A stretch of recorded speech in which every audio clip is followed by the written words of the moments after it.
1800 के दशक की शुरुआत थी। भारत अंधविश्वास, जात-पात, बाल विवाह और सती जैसी कुरीतियों में जकड़ा हुआ था।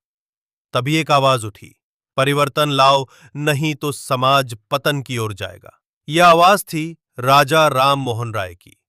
राजा राम मोहन राय भारतीय समाज सुधारकों में सबसे प्रमुख नामों में से एक हैं। उनका जन्म 22 मई 1772 को बंगाल के राधानगर गांव में एक प्रतिष्ठित ब्राह्मण परिवार में हुआ था। बचपन से ही वे अत्यंत बुद्धिमान और जिज्ञासु थे। उन्होंने संस्कृत, अरबी, फारसी, हिंदी और अंग्रेजी जैसी कई भाषाएं सीखी।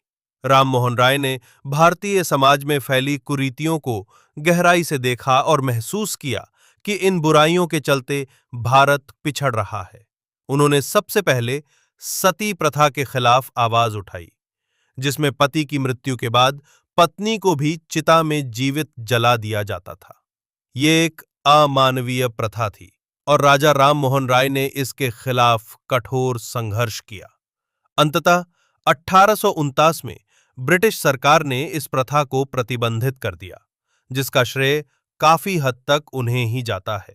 उन्होंने बाल विवाह, जात-पात, अंधविश्वास और महिला शिक्षा के विरोध में भी समाज को जागरूक किया। उन्होंने 1828 में ब्राह्मो समाज की स्थापना की, जो ईश्वर की एकता, सामाजिक समानता और धार्मिक सुधारों के सिद्धांतों पर आधारित था। राजा राम मोहन राय आधुनिक शिक्षा के प्रबल समर्थक थे।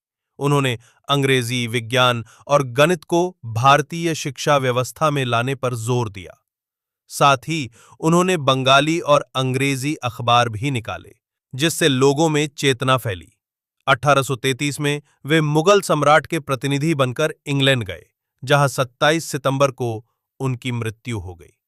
उन्हें आधुनिक भारत का जनक कहा जाता है, क्योंकि उन्होंने भारत को अंधकार से उजाले की ओर ले जाने की नींव रखी।